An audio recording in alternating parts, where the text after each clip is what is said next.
Bonjour Élodie Menant, nous sommes au théâtre La Scala Paris où vous présentez pour 16 dates de représentation exceptionnelle, vous reprenez La peur d'après une nouvelle de Stefan Zweig que vous avez mise en scène et adaptée. Qu'est-ce qui vous a intéressé dans ce texte ? Ce qui m'inspirait, c'était déjà de pouvoir travailler la notion de suspense au théâtre. J'avais beaucoup comme référence Hitchcock et notamment le film Fenêtre sur cour, et j'avais envie de pouvoir imaginer un décor qui allait être mouvant, qui allait nous permettre de nous immiscer dans la vie d'un couple et d'être comme dans le film Fenêtre sur cour, on regarde à travers les fenêtres, il y a des choses qu'on peut voir et qu'on n'entend pas ou vice-versa.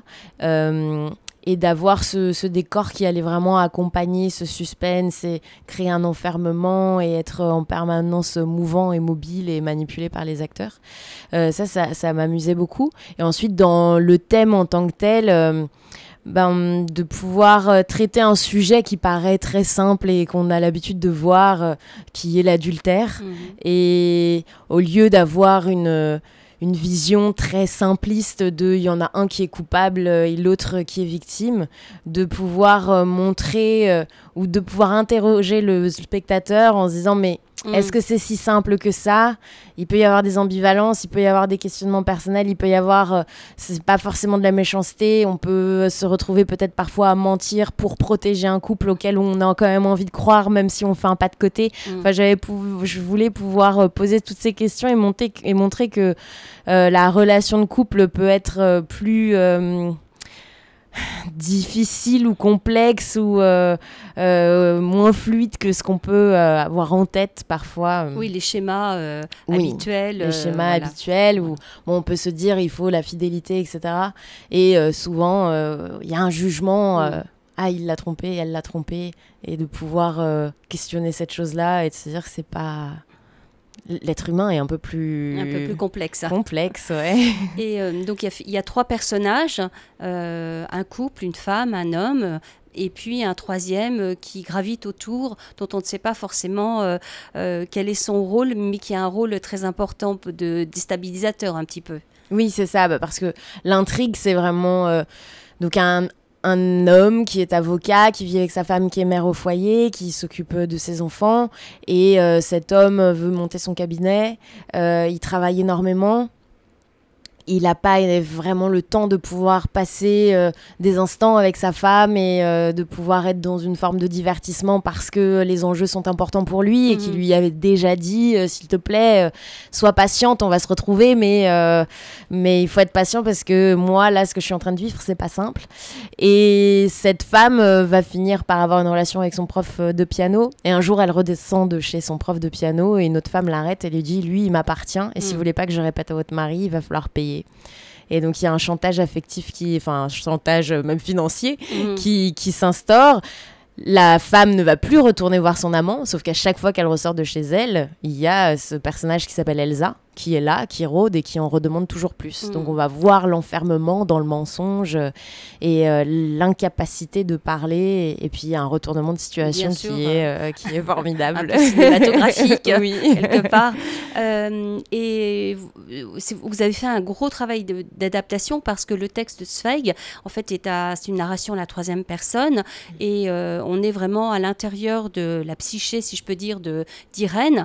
Et vous, on est au théâtre. Donc, les dialogues, vous les avez créés Oui, tout à fait. Oui, la nouvelle, elle est très courte, il y a 50 pages et c'est principalement la description des émotions d'Irène. Donc moi, il me fallait créer tous les dialogues, réussir à imaginer comment ce couple se parle, à justement immiscer cette femme dans le quotidien de ce couple où on a des apparitions, où elle intervient parce qu'elle est dans la tête d'Irène, alors que là, sur scène, on la voit présente dans le même salon, mais pourtant, elle est que dans la tête du personnage principal. Donc, c'était intéressant aussi d'essayer de travailler là-dessus. Et oui, il y avait tout à inventer. Et puis, j'ai aussi un peu transformé la fin, parce que la fin, ça est beaucoup plus sèche. Et là, j'ai tenté d'avoir une plus longue explication dans le couple. Et puis aussi de laisser peut-être au spectateur le soin d'inventer aussi, parce que le mari dit tout va revenir dans l'ordre, mais la scénographie nous dit que pas forcément finalement. Du moins ils finissent à un endroit où l'ordre n'existe plus du tout, et maintenant ce sera à eux d'essayer de trouver l'ordre qui leur convient à tous les deux, comment ils vont se reconstruire à partir de ça. Il y a vraiment une mise à nu qui se fait au fur et à mesure de la pièce. Et j'aimais bien pouvoir travailler là-dessus.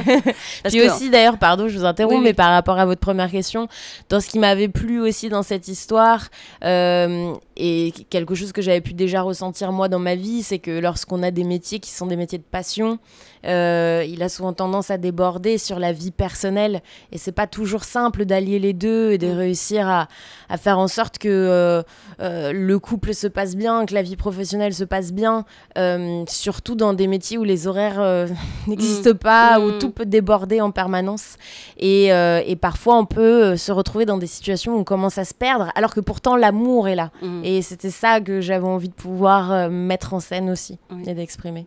Et parlons de la scénographie, qui est aussi un élément très fort de la représentation, avec le côté effectivement des panneaux qui bougent, qui évoluent et qui finalement recréent des espaces qui enferment et puis qui libèrent. En fait, on a l'impression que c'est parfois une prison psychique, et puis en même temps une prison peut-être domestique.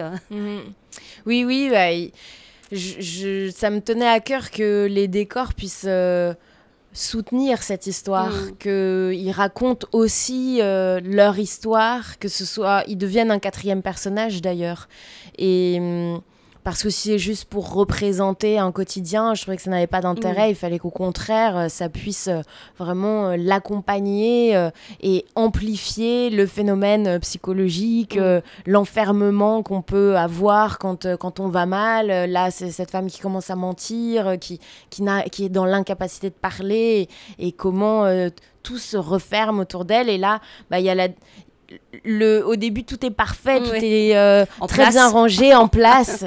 Et au fur et à mesure, leur intérieur se déstructure, tout se déstructure jusqu'à un enfermement. Et puis en plus, ça me permet aussi de passer dans les scènes de rue, de pouvoir faire ces pivots. Ça devient une valse. C'était vraiment un quatrième personnage. Il a fallu prendre un peu de temps aussi pour répéter avec. Oui, je me doute. Et parlons pour finir des acteurs. Vous-même, vous jouez en alternance avec l'autre actrice, je vous laisse le nom de redire. Hélène Degy. Voilà. Et puis le nom des autres acteurs aussi. Alors il y a Alyosha Itovic qui lui joue en alternance avec Arnaud Denisel, et Ophélie Marceau. Et ce sont des acteurs qui étaient là à la création ou Alyosha, Hélène et Ophélie sont les trois qui ont créé le spectacle. Et puis Arnaud nous a rejoint un peu plus tard. Ouais. Et vous-même, vous jouez moi aussi un peu plus tard. En alternance. Voilà. Oui, tout à fait. Oui, à la base, je n'ai pas du tout envie de mettre en scène et de jouer. Je trouve que c'est trop difficile de ne pas pouvoir avoir le recul, de ne pas pouvoir prendre le temps de regarder le spectacle, de voir s'il fonctionne ou pas, de prendre des notes. Donc, j'essaye de dissocier les deux. Mais comme là, à un moment, le spectacle a bien beaucoup tourné, joué. voilà, c'est ça. Et Hélène était prise sur d'autres projets. C'était plus évident de pouvoir le faire. Je savais exactement ce que je voulais raconter, donc c'était plus faisable. Merci encore pour cet entretien. Merci à vous. Et pour ce beau spectacle. Merci.